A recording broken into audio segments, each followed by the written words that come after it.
Start recording. Yes, yes, and please, Rob. So we're very lucky today to have Dr. Eric Pedersen with us to talk about hierarchical generalized additive models. One of my favorite papers in the whole wide world is Eric's paper on HGAMs and PeerJ. It's really inspired a lot of what I know about ecology now and analyzing data, and more we're seeing these HGAMs used in telemetry. And so Eric's joining us from Concordia University, where he's a professor, formerly with the Department of Fisheries and Oceans in Canada. We're working with a variety of fisheries data sets. Eric's working a lot with movement ecology and has a lot of really cool data, really cool tools that we can integrate into a lot of our telemetry data analyses. Really lucky to have him. Really looking forward to this talk. Thank you for joining us, Eric. And I will let you take the floor. Thank you very much. Can everyone online hear me all right? Just give a thumbs up. That's good. Perfect. All right. So welcome. So as I was mentioning before, I'll give people a moment to type this in. So there's a URL here. It's also in the Teams chat if anyone wants to copy paste it directly from Teams and you're on it. So this is the website for the course. So this is a dynamically updated website. So any sort of corrections or tweaks to the notes I make after these discussions today, I can upload them here, so you'll have an updated copy. You don't have to worry about making sure you save it. This will be up in perpetuity. I always try to keep every workshop I do available online as much as possible, so it can be useful for the next person. So you can see, how much things have changed and how badly I did the first time I gave the workshop. So, just quickly show you what the website looks like, just because there's some useful resources here. So there's some setup instructions. This is maybe not as useful right now. If you want to follow along the code, you're welcome to. Typically how I run this kind of workshop is I do this with starting with a presentation, switching to a live coding period, then going to exercises where you work through data yourself. But given the time constraints, and given the fact that I generally run this kind of GAM workshop as about a 9 hour to 3 day event, we're really kind of truncating things down to the basic ideas, and we're not going to have time for the exercises, especially given the number of people involved. I left a couple exercises in the first script, so you have a chance to work through them yourself, but we are not going to be allocating time for that. So you don't need to have the script. If you want to follow along, though, it can be handy, especially since I suspect the script is going to look very tiny on this cobbled together shared screen through the browser setup. So there's a couple ways to install this. There's the use this package, which is quite handy, which basically allows you to just download the course without having to muck around with GitHub. There's also a zip file you can download from the website itself. There's only a few packages you'll need for this. I lost my mouse. Oh, here we go. So there's only a few packages. Is that still sharing the screen?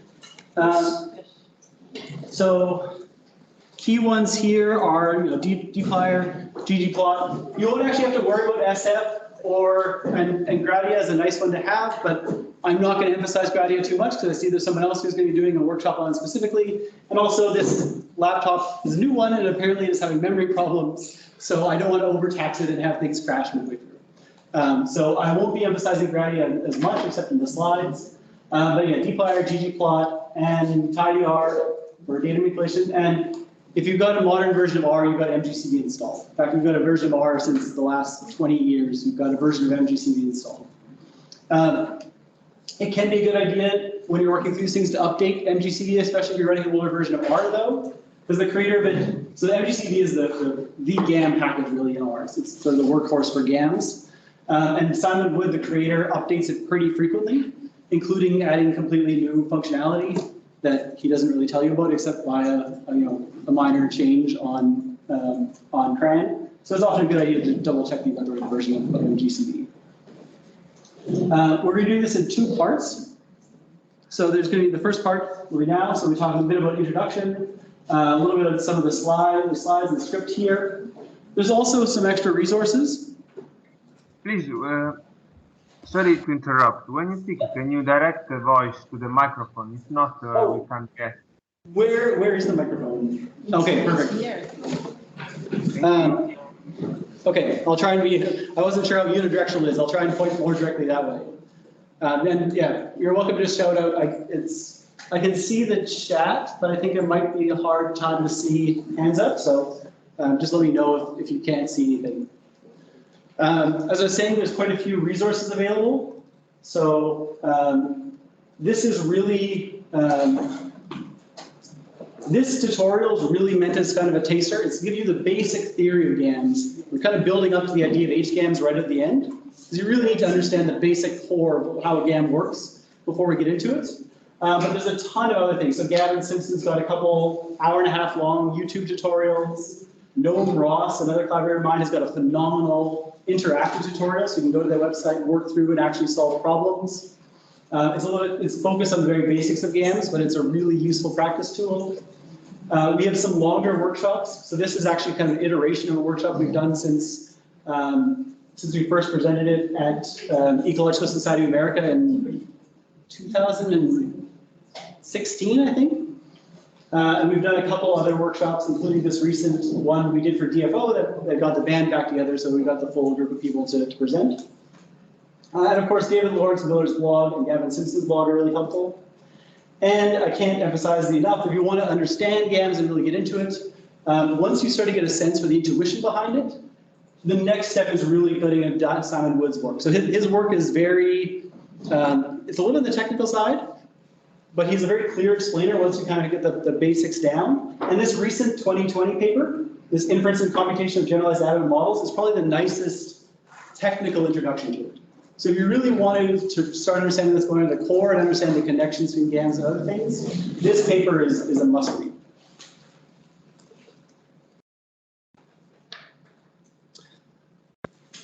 So just as a quick introduction, see if this works. So make sure you've got R open. Again, you don't have to follow the code. It's not as essential as it would be in a sort of standard one. Make sure you've got the following packages installed. Again, these ones are the priorities, so dplyr, tidyr, ggplot.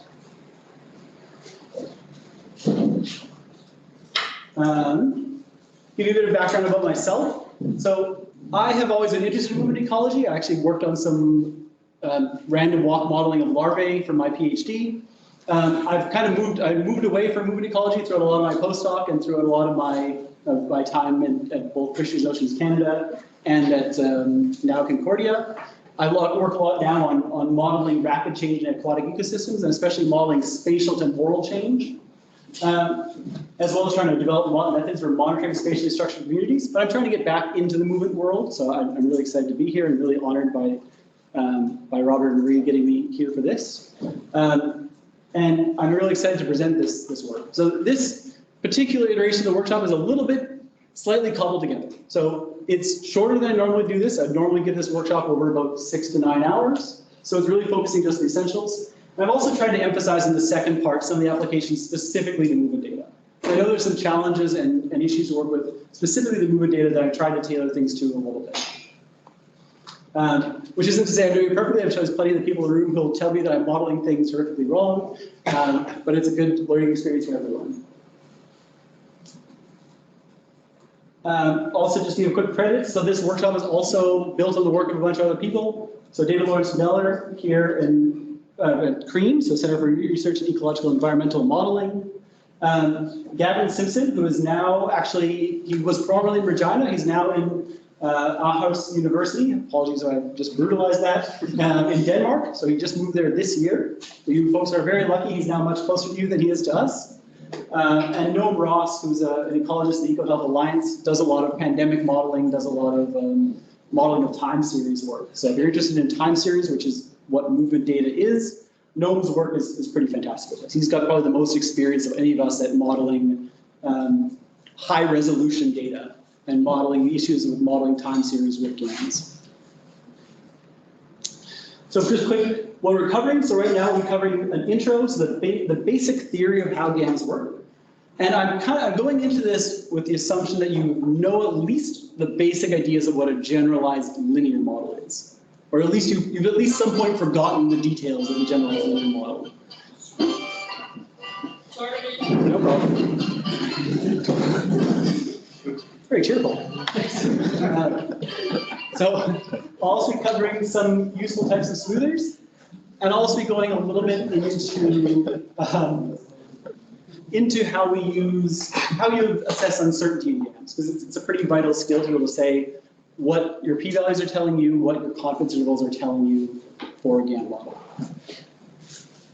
In the second part, we'll talk a little bit about choosing families to model more complex data, with specific emphasis on, so I have a bit of a worked example on step selection using GAMs, because one of the things that's kind of a hidden treasure of it, it can actually model step selection. I'm not going to go into detail of the theory of step selection. I know that's being covered tomorrow, but I kind of preview the fact that we can do step selection in this, and it's actually pretty powerful for nonlinear step selection modeling. Talk a little bit of multidimensional smoothers and interactions. So embedded in this is the idea of HGAMs, where you have nonlinear curves that vary from one individual to another. So it's actually a specialized type of an interaction. Now we're talking about some of the pitfalls of movement data, so some of the things to watch out for when you're modeling data. Because especially when you're modeling high frequency data, there's a lot of choices you have to make, and there's a lot of potential pitfalls about, often it comes down to being too confident about the curves you're getting out of these models. So I won't be evaluating model fit. I do really recommend looking up the other workshops on this, because the essential step of model fitting is it's understanding your data, fitting the model, visualizing the model, and assessing model fit, and going back and iterating. So this modeling fit is crucial. And just because I'm not covering today doesn't mean it's not important. Second is I'm skipping over most of the mathematical details. I think we just don't have time to go into it in depth. And it's also kind of boring on a hot day in May. So yeah, you should see our prior workshop material for this information. So if you have any questions, just raise your hand. I can see the chat from over here in the shared screen window. In case there will be a new chat, the chat window in the upper panel will have some sort of orange thing. Will raised hands show up over here? Yes, Yes, for the okay. people, yeah. Eric, so if you want to raise your hand and not just ask, Yeah. So if someone could actually just raise their hand now online, just so you can double check that I can see it. I know Teams is, perfect. So it's not jumping to the top like it sometimes does. So it might not actually see your hand raised if it's hidden on the screen. I could raise them. Okay, but so we'll be checking chat regularly, and otherwise you just yell at me if I'm talking too much. So now onto the workshop. I thought I'd quickly stop and say, does anyone have any questions so far about what we're looking at or what we're going through?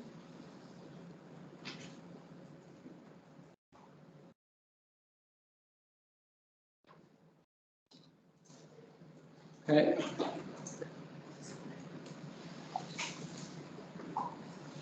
Let's see if this loads. There we go.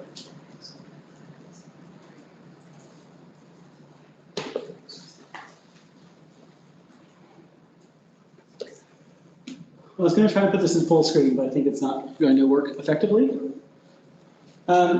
This first part, we're going to look at this idea of what are GAMs. I'm noticing there's a bit of a lag here, so I'm going to try to pace it. It looks like my screen is updating much faster than this screen. I'll try and time it properly there. So the basic idea of what these are, so these are generalized additive models. So the way regression modeling has gone, sort of historically, has really been kind of expanding on and building on the basic concepts that were developed back 100-odd years ago. So the basic model, the basic regression model we deal with, that's behind things like ANOVAs, it's behind things like linear regression, it's behind things like actually like logistic or many of the regression things you're used to, is called the linear model. So we're modeling the mean of our data as a linear function of our predictors. So the expansion of that is the generalized linear model. So this expands the concept of the linear model to allow for non-normal data, and really even more strongly to allow for modeling complex situations with data, so things like data that can't go below zero. So if our data can't go below zero, we don't want a model that's predicting values below zero. Or if our data is bounded between 0 and 1, we really want a model that's making predictions that are bounded between 0 and 1. So otherwise, you might be at a point where you're making predictions and all of a sudden it stops making any sense. So the real core of what the generalized linear model adds to things is adding this essentially adding what's called the link function, we'll see in a second, and adding new distributions. And then finally, the generalized additive model part is expanding on this again by adding nonlinear functions. So instead of looking at just linear functions of data, now we're adding in functions that can vary from very nonlinearly across it. So really it's expanding the possible range of types of functional relationships we're working with. But we really can think of all of these as fundamentally at the same concept. We're trying to estimate a function of our predictors to try and predict the mean or some other outcome of our data. So the core of all regression is really we're trying to fit functions. And what generalized additive models do is expand the range of possible functions we can predict. But it also means that we end up with functions that can be more complicated, and there's a little bit more risk in dealing with it. So you have to be more careful in how you're assessing it and how you're understanding it. So what we're going through is then just a very quick refresher on GLMs. So just to remind everyone of the basic theory. Talking about what a GAM is, how do they work, very roughly. Talking about the idea of smoothing, because very fundamental to how GAMs work is the idea of smoothing, and its connection to other things you already heard of, so things like random effects. So one of the things that we've learned over the last 40 years is that a lot of these models, so things like random effects, things like GAMs with smoothing splines, you might have heard, if you're in the Bayesian world, you might have heard of Gaussian processes, are all basically the same thing in disguise. So they're all being fit, they all have the same assumptions of models, and they're all just fitting different kinds of functions with the same machinery. We'll talk about fitting and plotting simple models. We'll also be looking at evaluating model uncertainty and making predictions. So a really quick refresher on what a GLM is. So I promise this will not be math heavy, but it's good to get some notation down first, just to make sure everyone's on the same page. So the basic idea is that we have observations Y, and these are indexed by I. So we have like observation 1, 2, 3, 4, that are distributed following some distribution. So we're assuming that there's some distribution that describes them, and these are distributions that are described by typically a small number of parameters. Almost always there's a parameter for the mean. So we have a parameter saying what the mean of this distribution is, and then some other parameter that's the scale parameter. So this doesn't have to be just a variance. You know, if you're dealing with, say, count data, you often have a scale where the variance increases with the mean. But there's this general idea that we're often interested in the average value and some measure of how scattered around that average value the data is, how variable the data is given the average. So we assume we've got some distribution here. Now, the problem is that if we tried to fit a linear regression of, say, some covariate times something to give us a prediction for the mean of the Poisson distribution. So it'd be very easy to create a straight line that goes to negative numbers. That gives us predicted negative values for our mean. And we don't want that. So what GLMs do is use what's called a link function. So this is a specific mathematical function that transforms the mean value. So it takes a transformation, and it says that transformed value of the mean is then a linear function of your covariates. So one easy way to think about it, I'm going to see if this works. This is a new attempt here. Oh, is that going to crash it? Possibly. That should not be drawing there. Okay, what I'm going to do is bring up the whiteboard. So that's probably more reliable.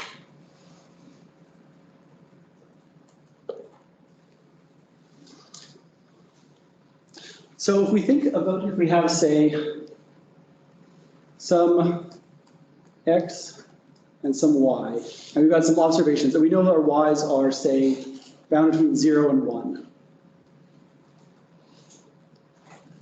So if we try to fit this with a straight line, so try to fit the mean, we'd get predictions that would potentially go to negative values. So what GLMs assume instead is that our link of our mean is some linear value, some linear value of the mean. Then what we do is we transform that by taking the inverse link of this. So we get our new mu our new mean, equals length of A plus BX. So these are what we fit. And then we use this transformed mean to fit a nonlinear curve. So in this case, we'd be fitting it with a logistic regression. So we'd get a curve that looks something like this. So by transforming that linear mean, we get a nonlinear function for free. And a nonlinear function that fits the criteria we want. It never goes below 0, never goes above 1, and it shows useful behavior. So, in the middle here, it's showing that it's declining at a predictable rate with x. So while we typically think of GLMs as modeling non-normal data, really the core power of a GLM is in the link function, in that it puts constraints on what the outcome from the mean can be, and make sure that those constraints are met. Because it doesn't, if your data is, say, count data and complex, but you could fit a straight line through it, it doesn't actually matter that much that it's non-normal for the purposes of fitting that line. You could get good standard errors, you can get good predictions. The real problem is when you have cases like this where if you tried to fit a straight line through it, you'd end up with nonsense predictions, so predictions that don't fit the data at all.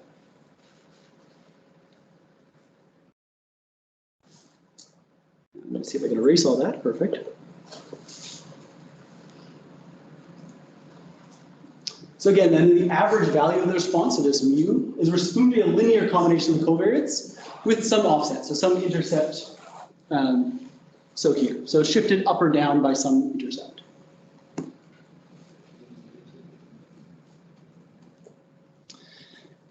And the way we're fitting these is effectively by,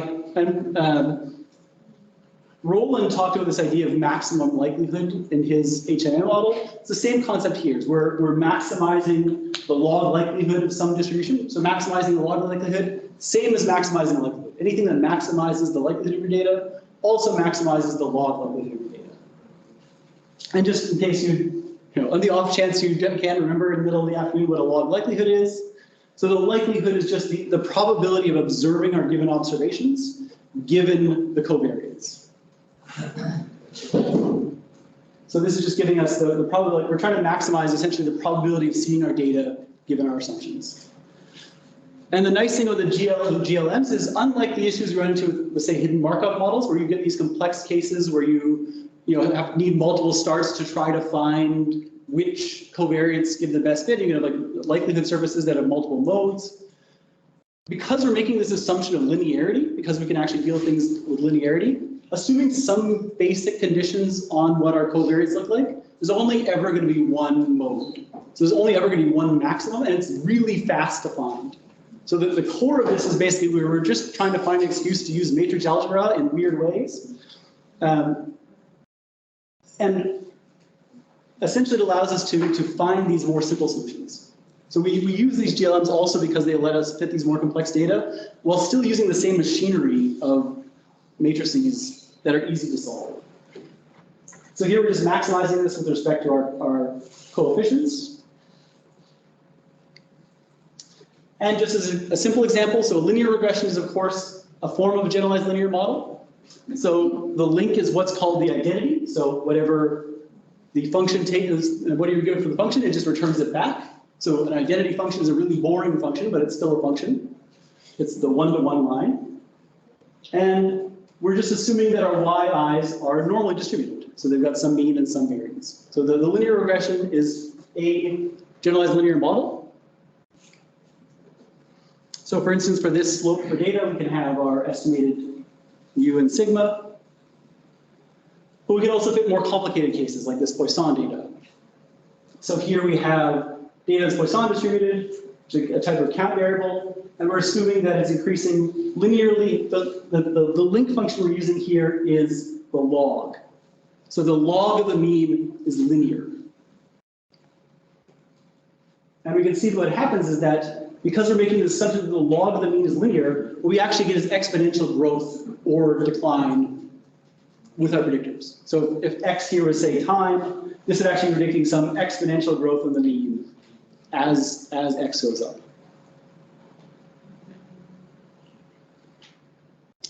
Actually, and this is probably a good point to pause and see if anyone has any questions.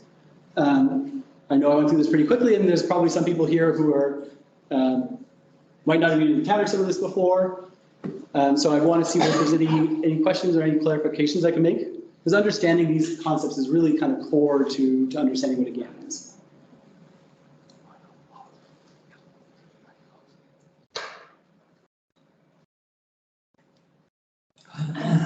So I've either explained it really clearly or really poorly. That's typically how my undergraduate classes go these days too. Okay. So why do we want to bother anything more complicated? So if we can fit these linear models, we can fit data that ranges between, that can have whatever constraints we need. Why do we need anything that's more complicated than that? And the big picture answer is that a lot of the relationships we see in nature aren't linear. Even in this transformed space, even when we're transforming things appropriately, they're still not linear. We think about, say, relationships between growth rate and temperature. Unless you're looking at a very specific, if you're looking at a small range of temperatures, yeah, it's probably linear. You probably approximate it with a linear model. If you're looking at, say, temperatures ranging between, say, the North Pole and the equator, then yeah, the growth rate is being incredibly nonlinear. So if you try to fit it with a linear regression, you're going to get either a flat line or a slope that doesn't make any sense. So it'll make predictions that are wrong everywhere, except in maybe 2 points. So if we allow things to model nonlinear relationships, then we can start to account for more of these complex realities of nature.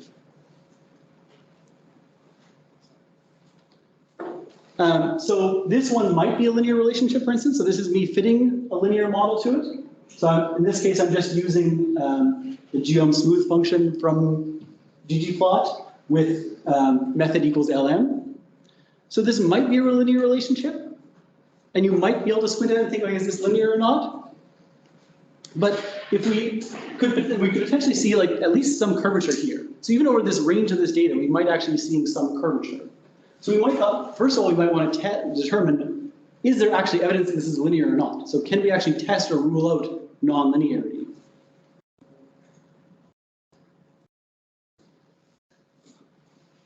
So what we want to do then is try to expand on the linear models and try and grow it to allow us to fit these more complex relationships while keeping a lot of the nice properties of linear regression.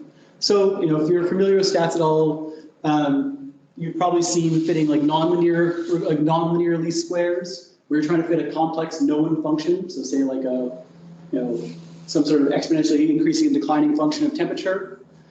We can do that, but we're trying to fit those non-linear models, like models that are truly non-linear, where we can't make any assumptions about the shape of them. They get very complicated to fit very quickly, and like you still need to be able to posit what you think the actual shape of the relationship is. I mean, there's many times where like we can guess that the shape is like humped or sigmoid, goes up and goes flat, but we can't necessarily specify a specific functional form. So what we want is a method that basically allows us to find arbitrary nonlinear functions of our data. And we want, if we can, to try and keep some of the nice properties of generalized linear models because it's so fast, because it's so efficient, and because it's really well tested. So there's a lot to be said for using a method that 200 years of people have made sure that the computations of it make sense, work. So again, we're just expanding on, we have our y's. Again, we assume we've got some distribution, so that part's the same. We're still assuming our mean follows some link, but now we're allowing for these non-linear functions. So here I'm just using F to reference non-linear functions. Yep? Mauricio. Oh. Go ahead, Mauricio. Yes, thank you for the word, for the stage. And the fact is that here I see is the sum of non-linear functions. What's happened if some of the covariates have a linear relationship with my variable? Like I have multiple covariates. Some are non-linear, have non-linear function, and some have a linear function. Yeah. Yeah, so you're trying to determine if you're trying to pick which ones are best fit by a linear relationship and which ones are best fit by non-linear ones. Is that the question? Where you've got like multiple relationships and you're trying to estimate them all at once? Yeah, I mean, if we can put together in the same equation both covariates that have nonlinear and linear. Oh yes, you definitely can. So I'm not showing it here, but the generalized linear model or generalized additive model, you can also just add in straight covariates. I mean, none of the examples I have in here actually cover that. I probably should have some, but time limitations. But it's very easy to just add in, and we'll actually look at I can even show you as we go through the GAM code how you tweak it to add in a linear relationship. It's really just the same as writing a linear regression in R. You're just adding in some new terms for nonlinear, what you think are nonlinear covariates. Thank you for the explanation. Very welcome.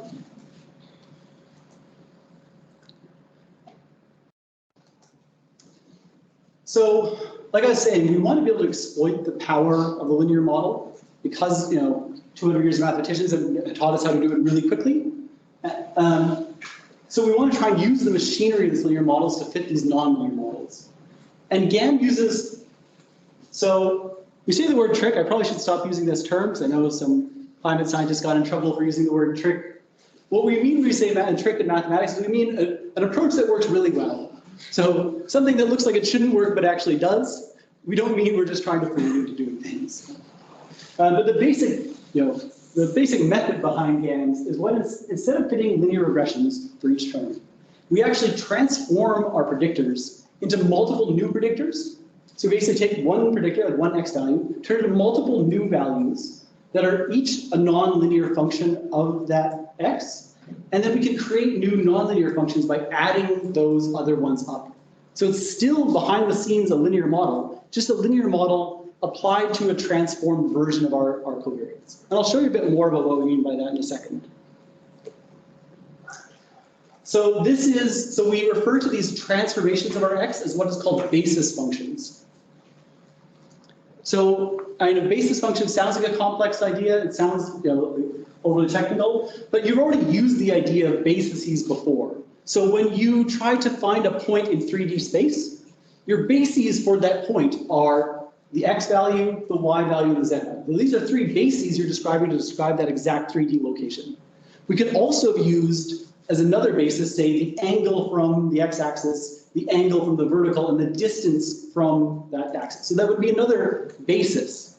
So there's different ways of describing that same number with different transformations. So there's still going to be linear combinations of transformations. So any point in 3D space can be described either by bases that are based on Euclidean coordinates or on polar coordinates. So you've already used these ideas of describing things as basis functions before. So this is an example from MGCB of the default smoother. So what's called the thin plate spline. So the thin plate spline here using 5 basis functions. So one of the things you can vary is the number of basis functions. And you notice it takes an x value and transforms that x value into a series of new functions. So we've got value 1 here is, say, this sort of sigmoidal curve. We've got basis function 2 in purple, which is this hump-shaped curve. Basis 3 is the green one. It's a much more wiggly curve, so it's capturing some more nonlinearities. And we notice we go all the way up to basis number 5, which is just a straight line. So we're including a straight line in our basis to include functions that could just be straight lines. So sometimes we want a model that, like, we think it's nonlinear. We want to have the chance to say, okay, this model is actually linear. And in that case, that would correspond to a model where if we multiply all of these basis functions by coefficients, the only one that would be non-zero would be the one associated with the straight line. So that a linear function is actually hidden in this nonlinear function. And just to give you a sense for how this works, I just created this animation where I'm just multiplying these basis functions by different random numbers. So each one of these slides is I've multiplied each basis function by a random number. And then you'll notice that's showing the individual lines. And then the black line shows up what happens if you add them all up. So this one's actually showing that we're creating a whole bunch of possible nonlinear curves just by adding up linear functions of simpler curves.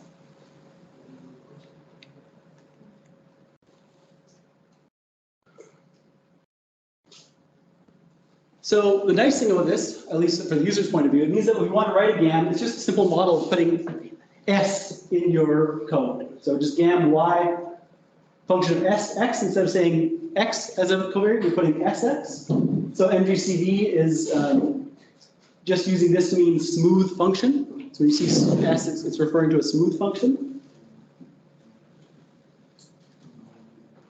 And to give you a bit of reference, you almost certainly have used, even if you haven't used a GAM yet, I know a lot of people played around with it, and even if you didn't know behind the scenes they were using basis functions, there's a very high chance you've already used basis functions before.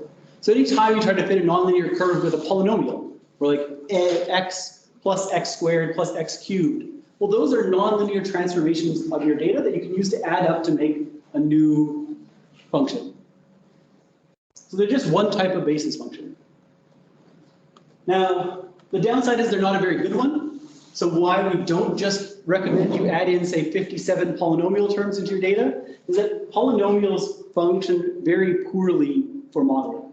This animation is going really slowly on the shared screen, but one thing to notice here is that this is data I generated with a gap in the data. So where the model has to extrapolate across this area here.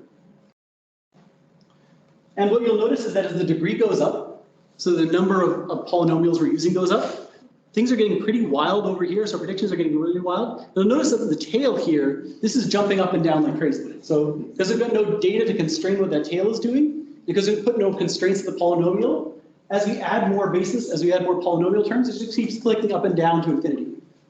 So if we try to make predictions about our x even slightly further away from the data than where we sample, we get wildly divergent predictions. So in general, a polynomial up to like degree 2 is okay if you really want to just model like a quadratic term. If you really are bold, going up to quadratic, going up to cubic terms is all right. Once you start ranging into polynomials with bigger and bigger terms, you're kind of taking your life in your own hands and making predictions. And this is actually pretty well behaved. It's even possible to get polynomials that just go like incredibly high then down between data points without ever being able to notice that from the model itself, the data itself. Okay, so I'm going to pause just for a second and see what questions there are, see if there's anything in the chat. Nothing in the chat so far. Anyone online? Or anyone in person? Yeah. Go ahead, Amber. I couldn't write in the chat for some reason. I think I'm a guest. I just wanted to ask your opinion on a basic second order polynomial and what your opinion is of using something like that to model effect of temperature on acceleration using accelerometer tags as opposed to fitting a GAM. Yeah, if it can be quite useful. I mean, like all of these. Oh, I don't know why I did that. I did not tell you to do that. All of these, like any sort of polynomial is really like trying to find an approximation that can fit near the data. So if you've got a range of data that's not very nonlinear, or if it's easily fit by just a single hump-shaped distribution, then a quadratic is fine. And you're not going to really run into these issues of like crazy behavior outside of the range of the data with a quadratic. It's just not flexible enough to show those ranges of behavior. You can also use it as a quick test for evidence of nonlinearity. It's not necessarily a great model of nonlinearity in general, but if you just want to add in a quadratic and see if it's significant to see if there's evidence of nonlinearity, it can also work for that. Thanks so much. Welcome.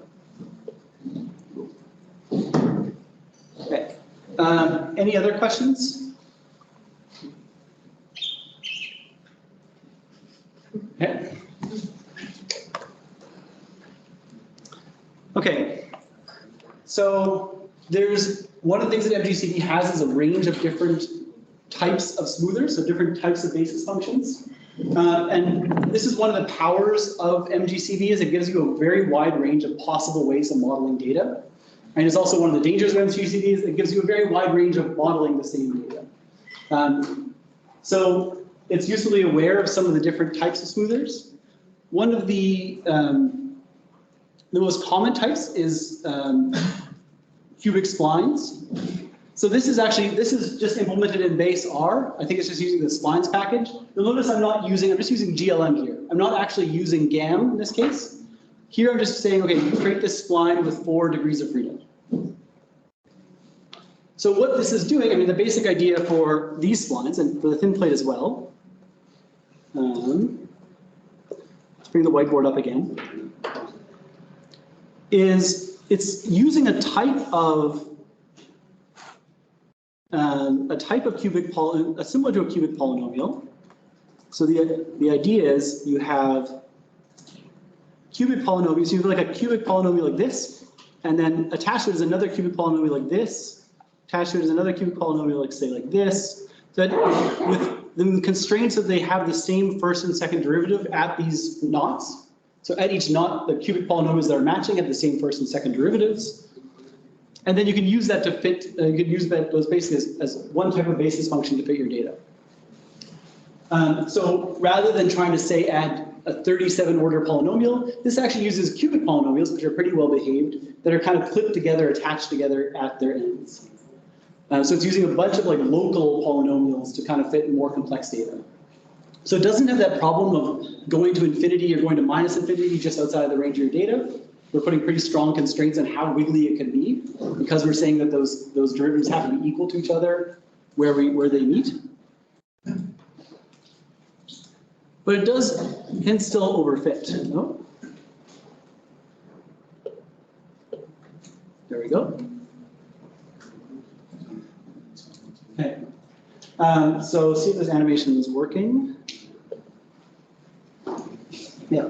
So you can still get this issue where even this cubic spline can still, you'll notice it doesn't have this problem anymore of jumping around at the tails, but it's still not fitting very well here. So it's a bit more wiggly than we want it to be.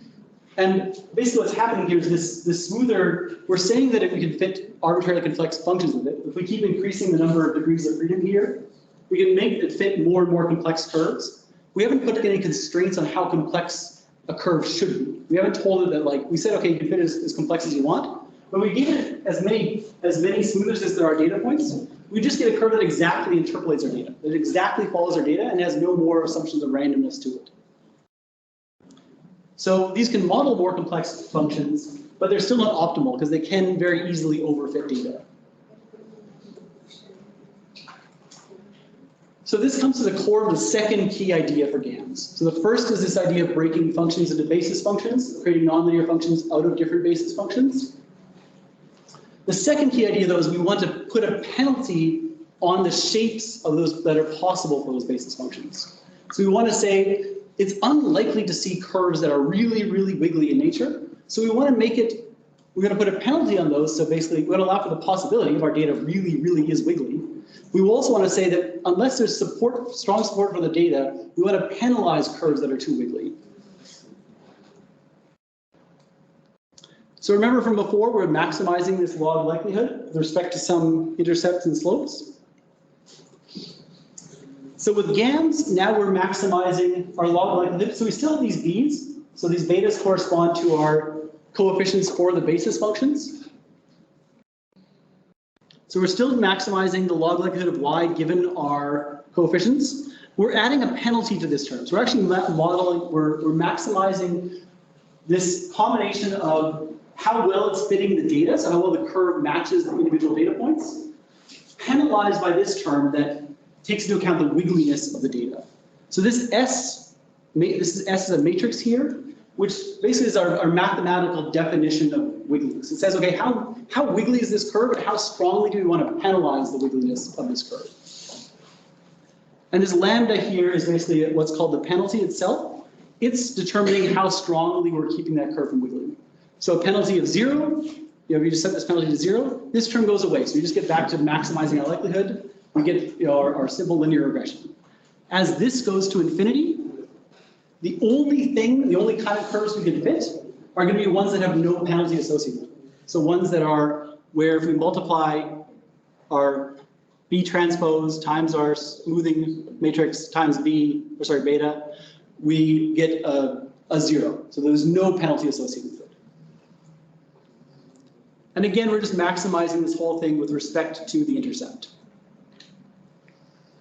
And we can actually rewrite this. So the matrix terminology is a little bit hard to parse at times. So you can also think this is maximizing a penalty where it's some lambda times the sum over all of our coefficients for our basis functions times each other. So beta A times beta B times some term that penalizes how strongly the relationship of A and B both being large contributes to the overall smoothness of the model.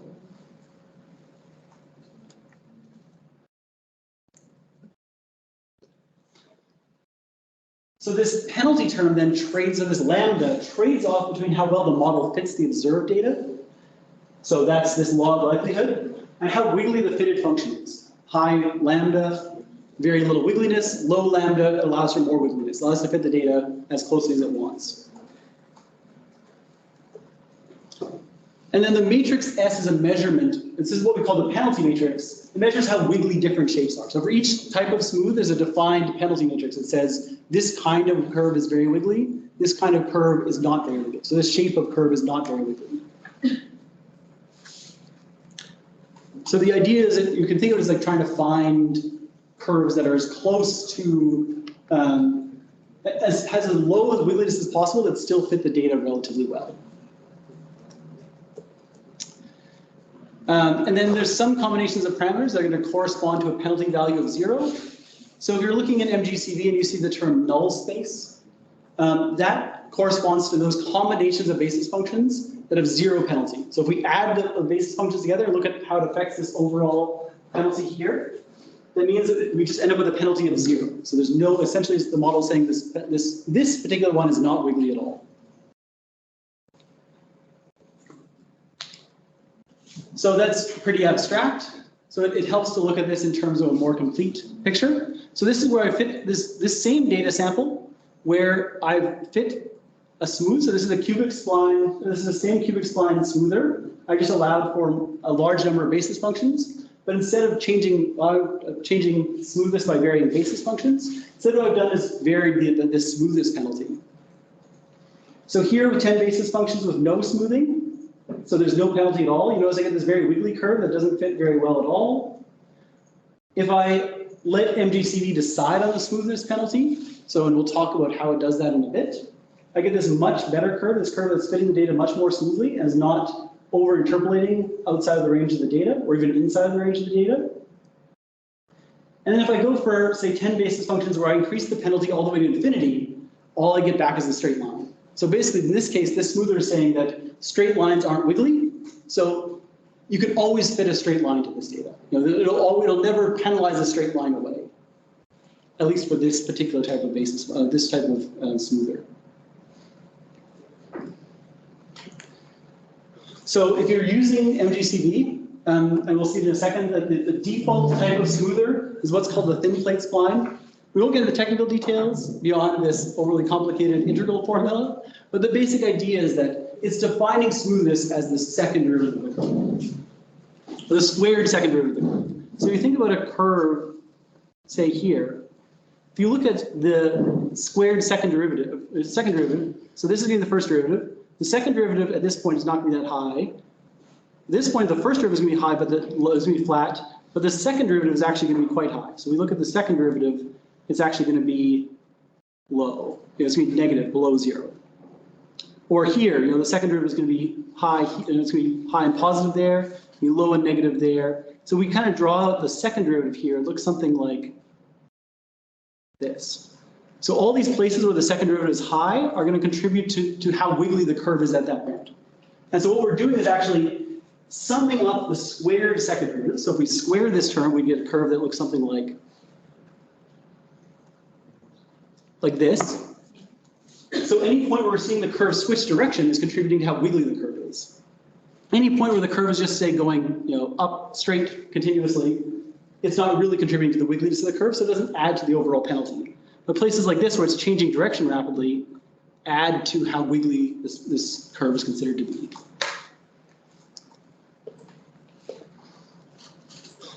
So this is handy because it gives us a specific mathematical definition of wiggliness. So if anyone ever tells you that wiggliness is not a mathematical term, they're actually wrong. And it was the same smoother that I showed you before. So it was this smoother here. This one's actually been a little bit modified because I won't go into the details, but basically what MGCV is doing is this curve here is actually defined over all possible points we observe. So this term here is defined over all possible points. what this does is actually reduce the number of functions down to only, say, 6. So we're actually taking that full complex curve, and we're kind of truncating it to the most important parts of that curve. And if you're really interested about that, we can talk about it over beers and eigenvalues. But the second key, so the important thing to understand what's going on here, though, is also we have our smooth terms on the left, or our basis function on the left. The right actually shows the penalty matrix. So it's showing which of these basis functions are contributing a lot to the penalty. So, so blue terms here correspond to terms that would actually, if say, coefficient V4 and V2 are both high, it'll actually reduce the overall penalty a bit. You'll notice that most terms here are positive. It means if the multiples of, say, both V1 and V3 here are both positive or are both negative, because it's multiplied together, that'll increase the wiggliness of the curve or the penalty. And you'll notice that, say, V3 here, so V3 squared is large. That's denoted by the green curve here. That corresponds to a very wiggly basis function. So this green one here is going to be the first one that gets reduced down. So it's basically saying this is the most wiggly part of this most wiggly component of this. So the first thing we're going to get rid of as we increase our penalty is this term.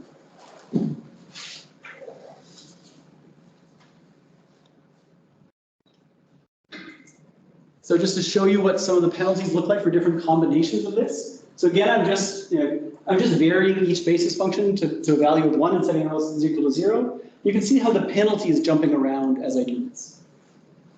And you can also think I could also vary multiple basis functions at once, and I'd get a penalty that varies continuously. These are just showing sort of the individual contributions of each basis function to the total wiggliness.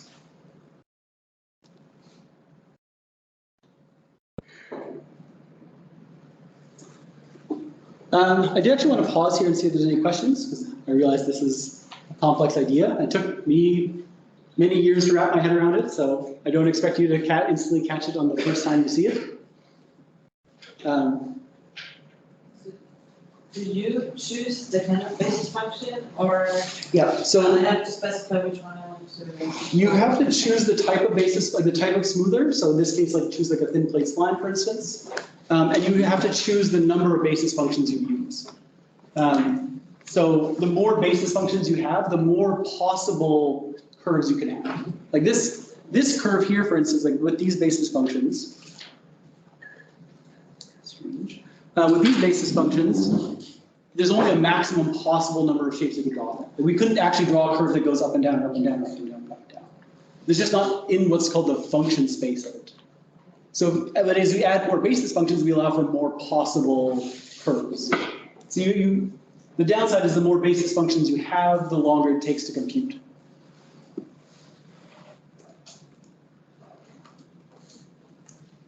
Anyone online with a question? Doesn't look like.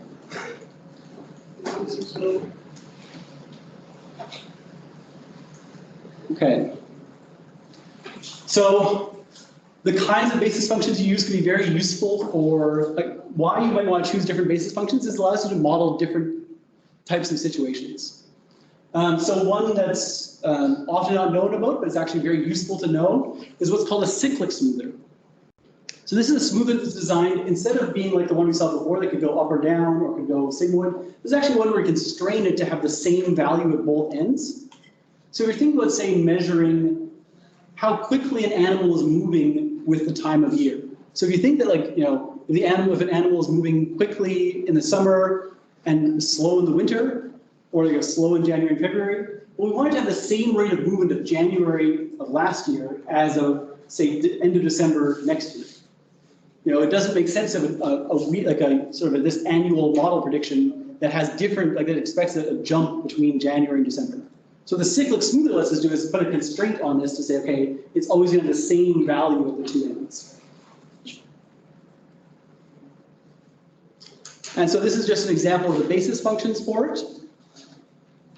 And this is an example of simulations from that. So these are animations showing different random draws from this basis function. So the one thing you'll notice is there's a bunch of wide range of possible shapes here.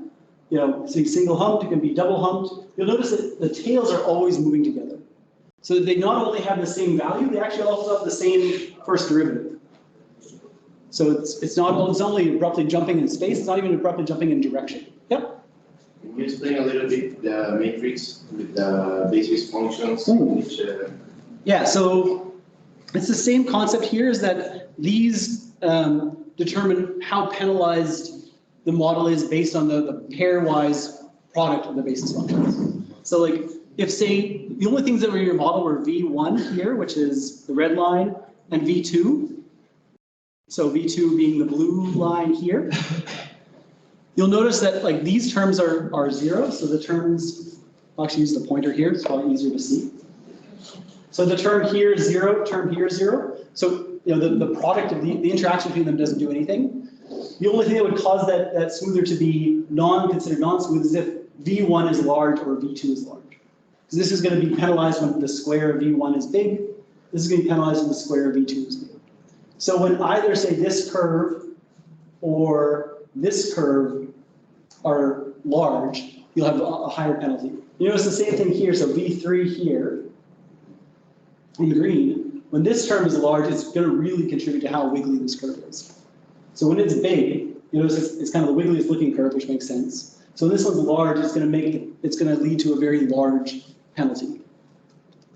how do we? I'm having a little bit of trouble understanding the pairwise. Yeah. Kind of it. It's Why with V3? What's happening there? oh, so V3 and V3 or V? V3 and V3. Yeah, so that basically means, so the diagonals are always going to be positive because that corresponds to the square of the term. So this corresponds to like when V3 squared is large. So either when V3 is really positive or when V3 is really negative, that corresponds to a large penalty. Thank you. Welcome. Okay. So again, simulations from this.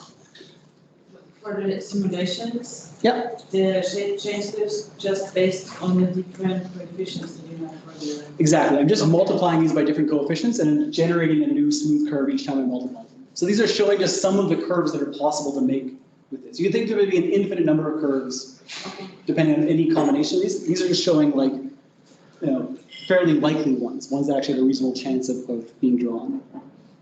One question. With the cyclic sponsors, Yep. these are the two streams of the function have the same value. This is given with a combination of all the basis functions, but the basis functions they don't need to have the same values. So the way it actually works, that's a great question. And one thing that imposes this constraint, the fact that part of the constraint arises from the fact that each basis function has the exact same value at its ends. Okay, So if you notice, each basis function actually ends at the same point as it starts. Okay. So, and that's what imposes the constraint, because any linear combination of things that have the same endpoints also has to have the same endpoints. So let's see the animations. Yeah, that's a great question. Okay. So this is also used in calculating, so this penalty value, it's what MGCD uses to determine how wiggly a function is. So the higher this lambda is, the less wiggly the function can be. It also determines, you'll see in GAMS, the effective degrees of freedom. It determines what's used to calculate the p-value to determine if the curve is significant or not. So with a standard, what do you think about it is, okay, if you have an unpenalized smooth, so if you added 10 different basis functions that you haven't penalized at all, in a standard ANOVA, that would add 10 degrees of freedom to your prediction for say an ANOVA. Now, if you penalize it really heavily, so instead set lambda to infinity, well, there's only one possible curve here, it's a straight line. So that almost only really adding 1 degree of freedom. Even though we've got 10 basis functions, the other basis functions can't be anything but 0, so they'll never affect the model at all. So in that extreme, the degrees of freedom will be 1. So what this penalty does is basically is used to calculate how many degrees of freedom you effectively have for your curve. So for a given curve, we'll see this in a second when we get into the code. We'll see that for a given curve, it's got an effective degrees of freedom that determines how many terms it's really using. So how many separate pieces of information it's really using to fit this model.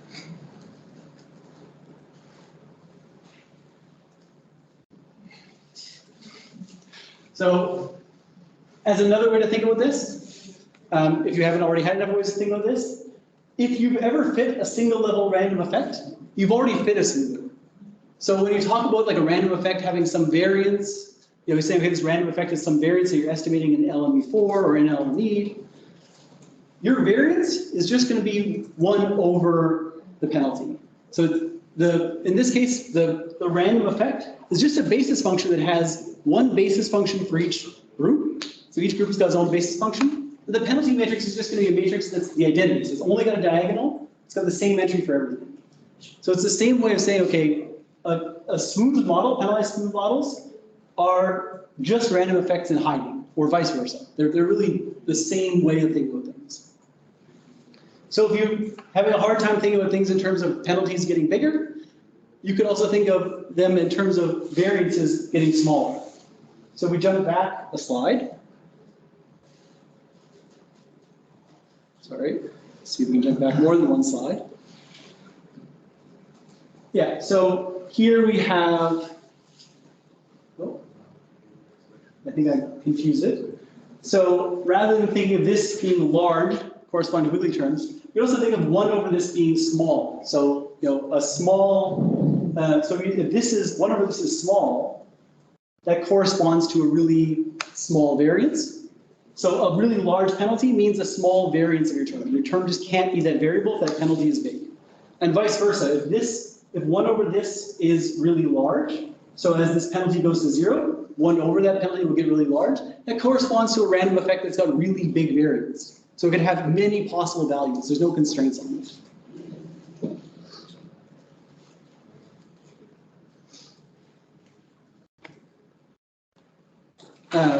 So you've probably seen these random effects written like this. So you know, yi equals a plus bj plus some epsilon, and then we put some sort of prior on these coefficients for each group. Say a normal prior with some variance. Well, then our basis functions then are just going to be the different levels of the discrete variable. So each individual is going to have its own basis function. That's going to be 1 for that individual and 0 for every other individual. And so this corresponds to this. And then these, the beta terms, which should appear here, are going to be the random effects. So this is the connection between these 2 things. So they're really different sides of the same coin. And so I'm going through a little fast. I do want to try and get to the live coding section in this section, and for some reason always underestimate how much time it takes to get through these concepts.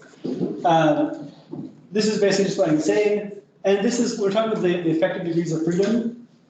We're basically saying, okay, if you've got a random effect with k different terms, so you've got, say, 10 individuals in your population you're trying to fit a random effect for. Well, the effective degrees of freedom for it are going to be your number of individuals divided by 1 plus this, which is equal to like 1 over your variance. So basically, the bigger your variance is, the bigger your effective degrees of freedom are, or vice versa, the smaller your penalty is, the bigger your effective degrees of freedom are. Okay.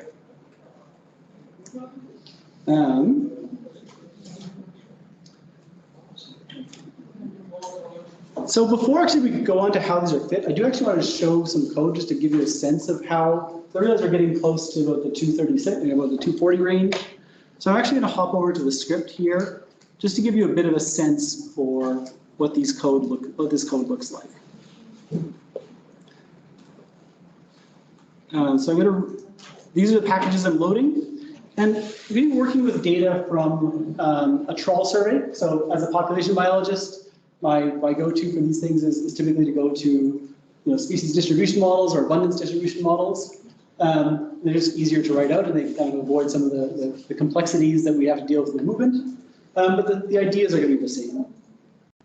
So this is just data from Fishes and Oceans Canada's Newfoundland's fall trawl survey data. And we have, let's actually just view it.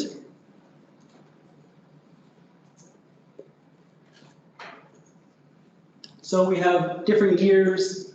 These are done in different, these are unique IDs. Each of these is a trawl of the bottom of the ocean. We have strata, we have area trawl, longitude, latitude, bottom temperature, depth, and then we've got the total biomass that was caught in the trawl, the total abundance of shrimp, total abundance of cod, so these are two of the major species here, and species richness, as well as our lat long and UTMs.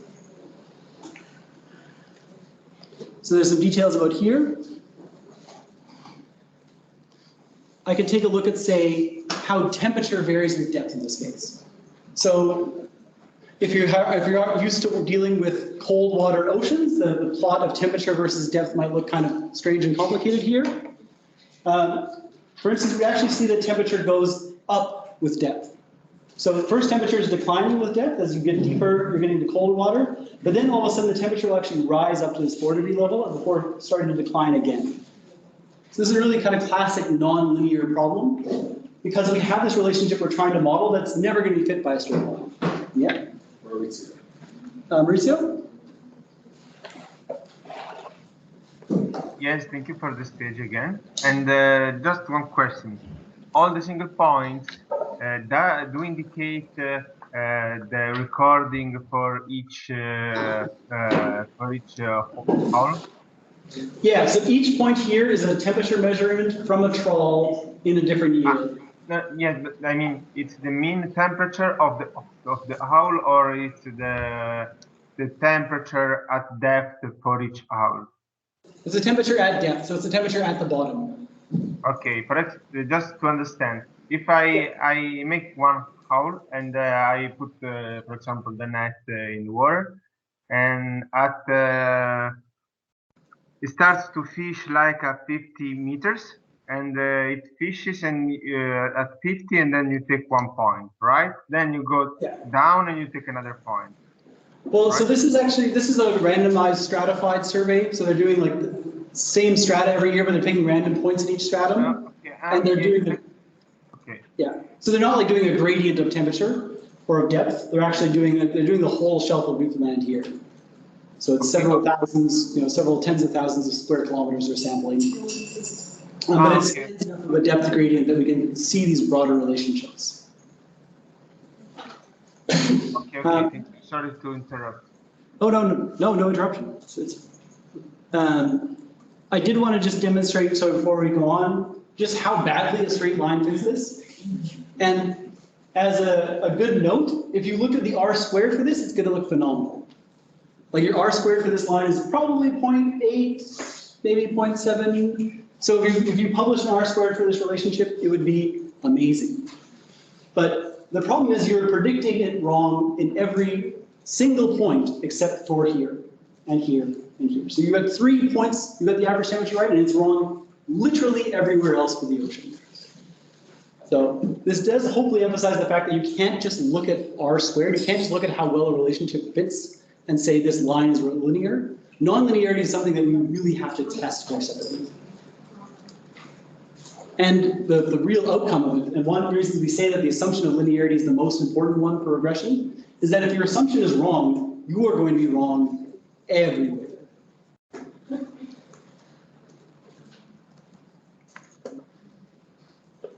So we're talking about how to model this. So we've kind of gone through a lot of the complexity of this. We've gone deep into the math, probably maybe gone too deep into the math.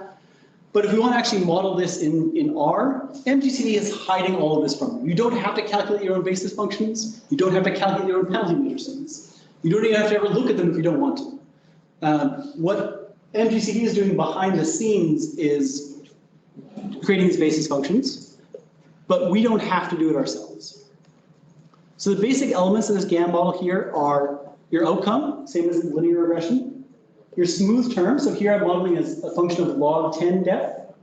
So I'm using the log of depth. The basic assumption is that there's going to be faster rates of change of temperature from 1 meter to 2 meters than there will be from 1,001 meters to 1,002 meters. That as depth gets deeper, as you get deeper and deeper, we expect to see much less change per meter. Most of what's happening is happening on the surface. Things are changing much less quickly as you move down. So that's why I'm making this assumption here that we can use the log of depth when we're fitting this curve. So k equals 10 means I want 10 basis functions, so I want 10 different curves. This is the default for MGCB. And then this basis equals TP, that means it's a thin plate spline. So it's that kind of smooth I was showing you that's penalizing the squared second derivative. Again, this is the default, so you could even just write S log 10 depth, and you would actually get this exact same model. I'm also, and this is a really critical thing to set when you're doing GANs, is make sure method is set to REML, restricted maximum likelihood. We cover this in the slides, I'll cover it in a second, but just as your first tip when modeling it is, this is not the default, but is by far the best option when dealing with GANs. And it's actually going to change to the default method, what the default method is in some future version of GANs. Yeah, yeah. What does the TP do? Yeah, so MGCD relies very heavily, because it was written by someone who learned to code back when Unix was a thing and everything had to be done as two-letter acronyms to save on memory. A lot of the arguments are incredibly arcane and cryptic. So BS stands for basis. And then this, in quotation marks, TP stands for thin plate spline. So if we could, we could change this, for instance. So I'm just going to run this model now, and then plot it. So just the basic plot function will show what the curve is. So this is the estimated mean temperature. Now what I could do is I could change that basis function to something like, so I could use, I think CP should be cubic. I should never remember the exact two-letter acronyms. Yeah, so CP would correspond to a cubic smoother. So similar to the thin plate. And we could again plot, and we could again, sorry, that reran the model. Then if I plot it, I get a smooth that doesn't change dramatically. So this is, one of the takeaways here is that the choice of the exact basis function is not actually that important. So there's a number of basis functions that are implemented for specialized situations that are important to use. Robert will talk to you very happily about the wonders of soap film smoothers, which lets you put basically put you constraint on your regions. You can say that, these things don't vary past this point. So you can have like a boundary or a shelf edge. But in terms of like choosing between a cubic spline, choosing between a thin plate spline, a Duchamp, there's a bunch of these different ones. That's much less important than the assumptions, than what's assumed up with the smoothness of the model. So this thin plate spline version is assuming that we're penalizing the squared second derivative. I could actually modify it to assume that it is, I'm going to go up one more here. I could say penalize instead first derivative. So I create a model that's penalizing the first derivative of this. So it allows for a more wiggly function. So the higher derivative I penalize, the less wiggly the function can be, or less visually wiggly the function can be. So you notice if I switch m equals 1 to m equals 2, I now have a much more abruptly changing function. So you notice if we compare this to the previous one, and actually let's plot these together just to show what they look like.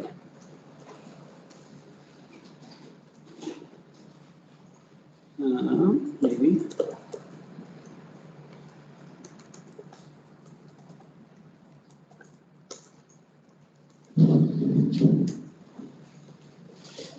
I'm just going to rerun this with the default n equals 2, so this is when I'm penalizing second derivatives. And if I plot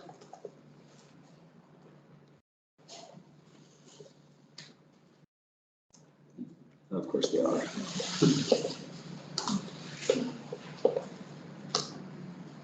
And if I compare that to the one with m equals 1,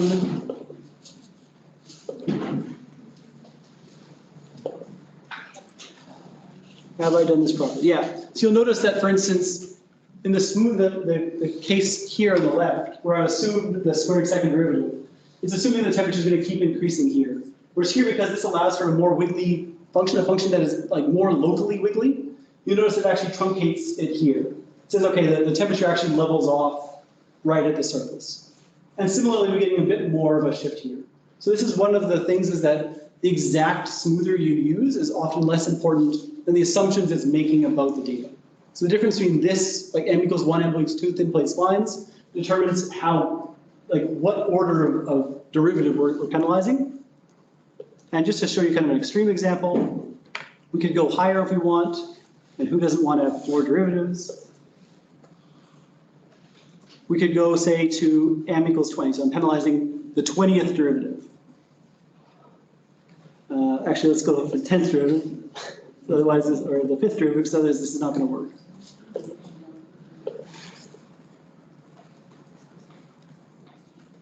And if I plot that M5, I now have a much smoother curve. So it's still got this, it's still like, relatively wiggly, still variable, but it's, much closer to a perfect sigmoid shape. So by penalizing the derivative of that curve more strongly, or a higher derivative, I end up with a less smooth possible curves. Okay.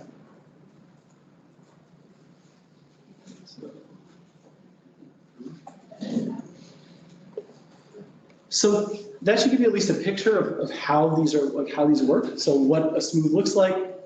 I'm going to talk in a little bit about how we actually evaluate, how we look at these smooths and what these plots are telling us. But hopefully this gives you a sense that this is actually this is not a hard model to fit. And part of the risk with GAMs is it's actually a very easy model to fit. So because the code is so simple to run, and because there's so many options hidden behind the scenes, you might not realize you're making choices that matter a lot that you didn't know you made. So it's a good thing to familiarize yourself if you're using GAMs with some of the basic default arguments. Things like which basis you're using, what the effect of K has on things. It helps to dig into the help files. So if you want to see specific, if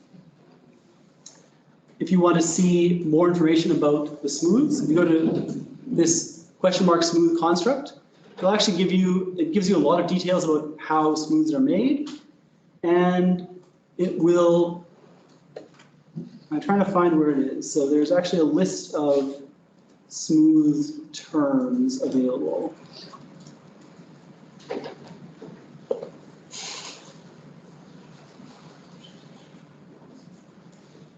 You have to look in GAM.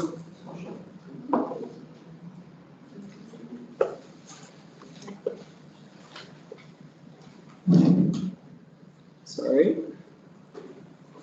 Yes, so smooth terms is the one you want to look for. So you can go find.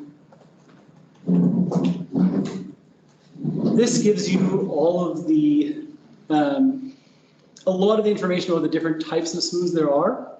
So if you scroll through this list, and you're wanting to find, like you want to try and model something specific, you're like, okay, I happen to have data from the entire globe, because I've somehow got $10 million and I've done a tracking study across the entire planet, or I'm working with, like we're seeing with the movement of birds moving from Alaska down to Antarctica. Well, you can actually have smooths that take that into account. That actually have smooths that wrap around the whole globe. They're not only connected at the ends, they're actually assumed that like different parts of the globe connect to each other. So the smooth is continuous everywhere on Earth. Or we could have more complex ones like, so that would be the spline on the sphere.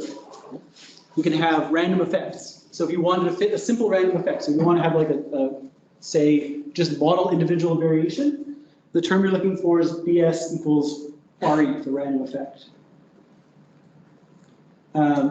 Markov random fields let us model things that are actually discrete. So things where you say you have data in patches that you don't want to necessarily model as smooth. You don't think there's actually necessarily continuous connection between them, but you still want to have similar patches next to each other, penalized towards each other. Markov random fields are the way to do that. So they let us model these connected structures of data or networks of data. And I'll very happily talk your ears off about them if you give me the chance, but I won't get distracted about them now. Or if you've ever worked with spatial correlations. So if you've done, if you fit an NLME model and said, okay, I want to add an autocorrelation, I want to add like a Gaussian correlation function. Well, that's actually just a type of smoother called a Gaussian process. There's a question in the chat from Alexander. Yeah. Okay. Is it worth checking for collinearity in temperature and depth data? So at least in this case, collinearity in temperature and depth is really what we're trying to estimate here. So because we're trying to estimate the relationship between them, we don't really think of them as being collinear. There is an issue with potential collinear, like I'm hiding the fact that this is spatially structured data, and a lot of points that are close to each other are not, not actually that informative about the differences in temperature and depth. Like if I took two trawls that are right next to each other, they'd probably have the same temperature, probably the same depth, they're not giving us new information. So I'm taking that kind of dependency into account. The collinearity between temperature and depth is really what we're trying to measure in this case. But collinearity is an issue with GAMs, when you've got multiple predictors. And there's tools you can use to check for that. If you look at the concurvity function, it'll look for like which functions which covariates are non-linear functions of each other.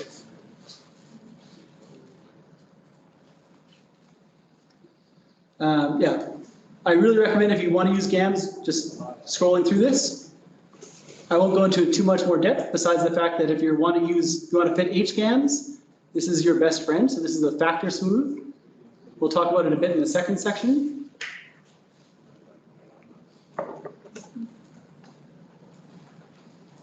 Before I jump back to the slides, are there any questions from folks in the audience or in the live audience? Okay.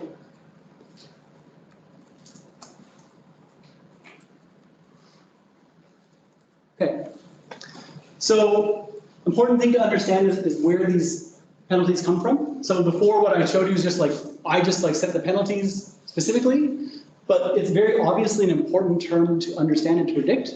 The more penalized things are, the less you get a smooth model. And you don't want to be picking your penalty yourself, because it's very easy to just choose whichever penalty looks the best to you or answers your scientific question the best way. We ideally want a rigorous way of trying to choose these penalty terms. So the default for MGCV uses a method called generalized cross-validation. It's the same idea you use with cross-validation as you drop data points out in turn, see how well the model fits those data points in the absence of using that. And then, if your wiggliness term is too low, it's going to overfit, or it's going to massively misfit those data points. Whereas your wiggly term is too high, it's also going to very much misfit those data points. And actually, it's kind of useful to see why that is if we imagine we have if we imagine we fit a curve to data that looks like, say, we only have a couple data points. So let's say we only have a few data points here. We're trying to fit a nonlinear curve to this. Now, if I fit a curve that excluded, say, this point, so I fit a straight line curve, so one that is very strongly penalized, well, my model is going to misfit this point because the real relationship is nonlinear, because it's actually overestimating what that point should be. If I fit a really wiggly curve, though, one that exactly extrapolates these other data points, it's again going to misfit that curve because now it's overestimating how variable this thing is. So it's actually missing that data point. Whereas if I use a smoother that has a sort of optimal level of curve, I end up getting a curve that's relatively close to the points even when they're not included in the model. So that's the basic idea of generalized cross-validation, is that we're holding data points out, we're seeing how well the model fits them, and both really smooth and really wiggly models will tend to misfit most data points. So we're trying to find a model that trades off that balance, that predicts well out of sample. So this is the default, and it works well if you've got a giant data set. So it actually, as you've got a really giant set of data that are all truly independent of each other, then generalized cross-validation works phenomenally. It actually has the best performance. But if you ever have a giant data set of truly independent observations, I would like to work with you because you have found a magic source of data. In the smaller sample world, or even in the case where we've got dependent data, like big data, but that's still very dependent on each other, it's actually generally better to use restricted maximum likelihood, because generalized cross-validation tends to end up in too wiggly of functions. So it doesn't penalize enough. Whereas the restricted maximum likelihood allows for, tends to lead to somewhat more smooth terms for small samples that don't tend to overpredict out of data.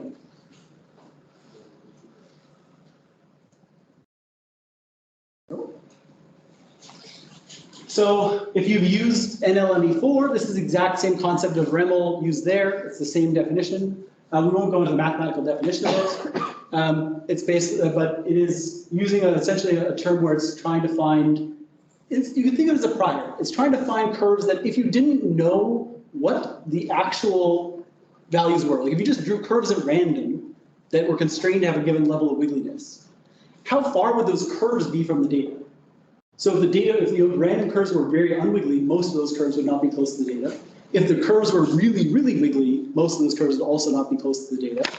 But if you're at an intermediate level, that's actually close to how wiggly the data is, then random curves will still be relatively close to what the data is. So really, it's a form of prior. And that actually directly connects to Bayesian models. So we can actually think of GAMs as a Bayesian model, or what's called an empirical Bayesian model, where our smooth term is actually a prior on the shape of our curve. So we refer to it as empirical Bayes because we're estimating this term without putting a prior on it. So we're not putting a prior on that smoothest term, but letting it take on whatever value we want. But given that constraint, this is equivalent to basically saying that, okay, our basis functions follow some multivariate normal distribution with a variance proportional to the inverse of the penalty and a covariance matrix equal to the inverse of that penalty matrix. This is actually the core of how MGCD is fitting things like confidence intervals. So it's using Bayesian techniques to get frequentist confidence intervals. And it actually really highlights the connection between these ideas and the fact that when you're fitting something like a random effects model, you're also really fitting a Bayesian model. You're putting some prior to how variable your data can be.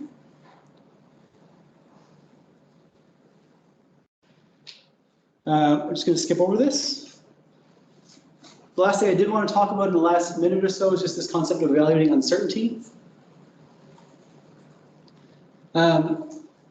So it's important to be able to read and recognize. You'll see p-values, you'll see confidence intervals from GAMs. So it's important to understand what those p-values and confidence intervals mean. So for this, I'm just going to look at data from flu cases in California. This is time series data. It's available in the page. It's for a given flu season. So this is from 2010 to 2011. So week centered has been set up. So this is actually the week before the start, before January. So typically the flu season would start in October, would go to mid-October of the next year. So this goes from weeks before January of 2011 all the way up to September of 2011.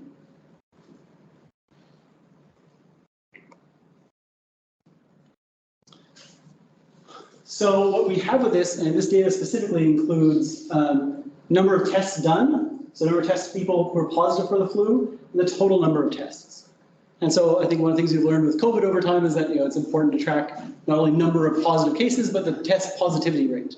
That if we want to understand how frequent a disease is, we don't only want to know how many cases we're seeing, because it might be based on how often we're testing, but also we want to look at it as a fraction of the actual tests that were positive.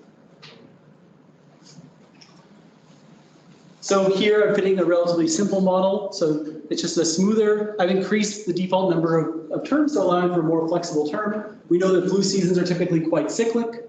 So we want a term that's flexible enough that it can incorporate that cyclicity. I'm adding one of my favorite tricks here that's using what are called offsets to handle accounting for sampling size.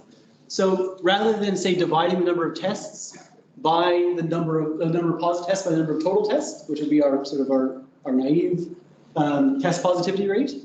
What this is doing is actually adding a new term to the model that's just equal to a linear term with a coefficient of 1. So we set it equal to 1, which is in effect the same as dividing our mean is going to be effectively divided by the number of total tests being done. So this offset allows us to account for differences in sample size without having to change to a different type of distribution. We can still get to use a Poisson here. If we look at the summary for this, this looks a lot like your linear model. Yeah? Why log the offset? Oh, so great question. So it's because of the link function. So we think about, so let's say our test positivity, call it P, is equal to number of positive tests A divided by the total number of tests N, right? So that, if we're thinking about the mean, or if we think about like the mean of this, it'd be the mean of the total number of tests divided by the total number of positives divided by the number of tests. But remember, we're fitting the mean, the log of the mean in the model. So the linear model is the log of the mean. So if we log both sides, we log p equals log a minus log n. So because we're effectively subtracting, to account for, and that's terrible writing, apologies, to account for the sampling size in the model in the correct terms, we have to log transform it to make sure we're actually, because subtracting a log of a negative number is the same as dividing by that number. Right, so for a binomial model, you'd use like a... You'd use like the logic, yeah. Yeah, you use the logic transform of the binomial. The offsets are less useful. They're really useful in this kind of like log link world. It's less interpretable in terms of the binomial because it's not like it doesn't have that same easy understanding as just dividing by something. Even if you logic transform it, it's not the same as actually dividing by that. But yeah, in this case, it does actually account for this. And actually, what this model is fitting is it's something close to a binomial model of positives versus total tests. So it's, using the factor of Poisson is basically the same as a binomial when count sizes are smaller. Way more detail than I need to go into with that. No, that's a great question, yeah, because it's a useful tool. Okay, see if this actually advances. It's one that's very hard to Google. The offset? Yeah, why log an offset? Yeah. Should email Gavin and just get him to write a tutorial. He'll have it by tomorrow. And this is, of course, frozen.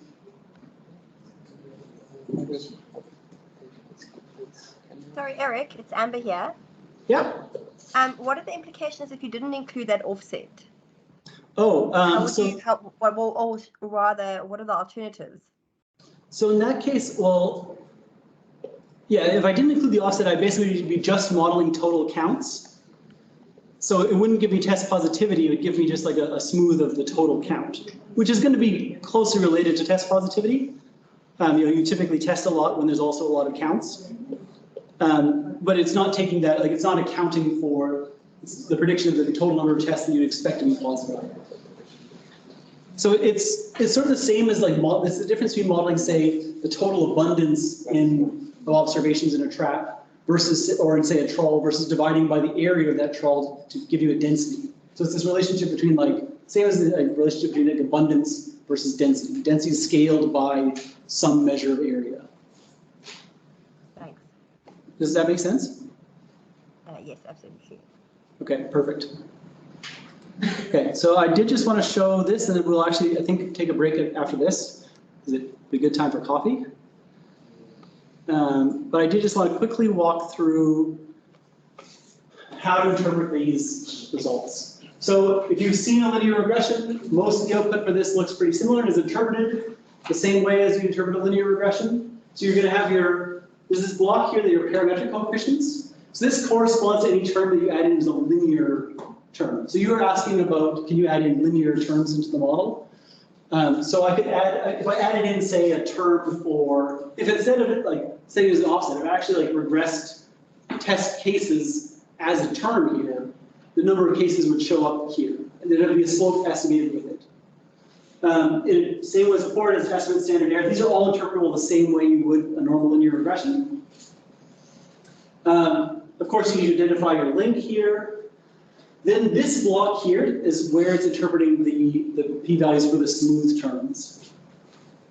So in this case, we have a smooth term of weak. So each smooth term you have in the model will have its own line. We have a smooth term for weak, centered.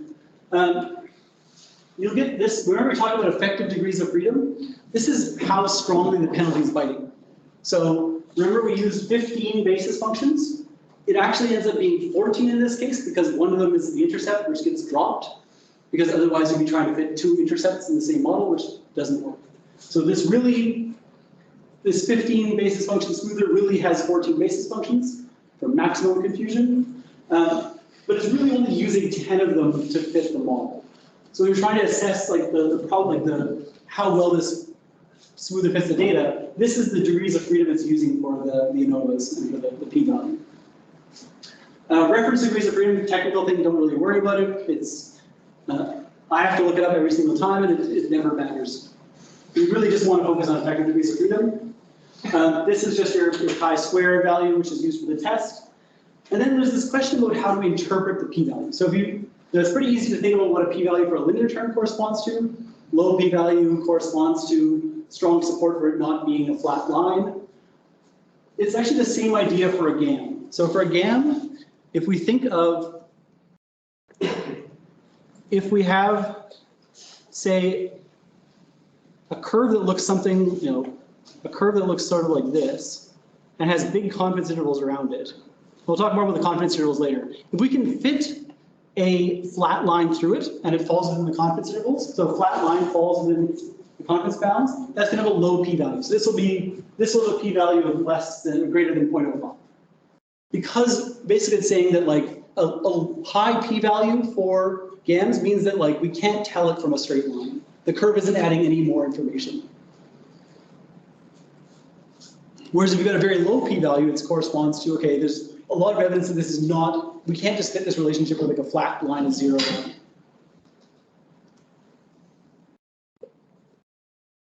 It's really a kind of ANOVA where we're comparing just like a 0 value for that versus an actual wiggly curve, like all possible wiggly curves you could fit to the data. Now let's quickly show you what that also means in terms of confidence intervals. So this is what happens when you use plot.gam. You'll get a confidence interval around it. And basically we can think of these as there being different possible curves that could also explain the data. The confidence intervals give a bound for the range of different curves that could also fit this data. So again, you'll notice that like we definitely can't fit a straight line. So we tried to draw a straight line through here, a flat line through here rather. It would fit very badly. Like they wouldn't follow the confidence intervals anyway, so we could reject it. But it also tells you that, okay, we're much more certain about the value of this function in this region, especially in this region here, than we are over here. So we're not very certain about the shape of the function here, but we don't have much data. And on the right just shows the results from using Gradia draw. So the person talking about Gradia will hopefully explain a bit more about this. I won't go into it here. But it's a nice way of just creating these kind of smooths. I'm going to jump ahead a little bit just to show you. I'm not actually going to cover this because it's way too much detail. Can I ask a quick question again? Yeah. Sorry. How do you interpret the intercept from that model and the offset? It's basically, so actually it's a really great question too, because these smooths are set up so they always sum to 0 across all observations. So if you like took the value of the smooth for this observation and added it to the value of the smooth for this observation all the way across, it always sums to 0. So the intercept is really how far up or down that curve is shifted. So the intercept is like really shifting this. You'll see this is labeled as a partial effect. The intercept says, okay, how high or low is the actual relationship above that 0 line. And then this is showing you a bit of a sense of what this represents. We draw different functions we could imagine drawing from the posterior of different functions that are consistent with this relationship. So you'll notice that like most of these functions, it doesn't show up very clearly on the screen, unfortunately. I'm going to see if I can make this a little bit bigger. I cannot. Oh, I can. No, made it way too big.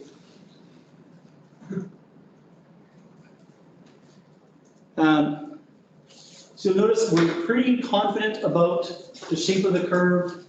Hopefully it'll show up in a second. Yeah, we're quite confident about the shape of the curve with, say, this peak around week 10. So this would be around, like, we're pretty confident about the number of the test positivity rate case, say, mid-February. But once we're getting to, say, July and August, we know it's low, but we're not sure of the shape of that curve. So we don't really know how, like, there's many different functions that are consistent with that curve. So that's really what these confidence intervals are showing us, is like the range of functions that could also explain this data in that region. So I'm going to stop it there. I'm not actually going to cover the material between this. You can read it on your own if you're interested. It kind of goes a bit more into the motivations and what we're assuming with these. And it's way too much detail for the amount of time. But this should hopefully give you a sense of what these confidence intervals are actually showing us. Great, thanks. Okay?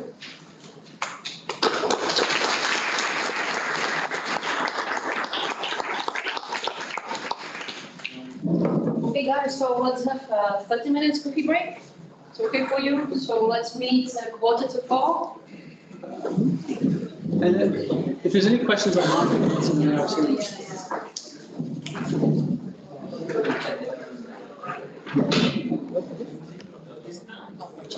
We're going to stop sharing screen just so. You can.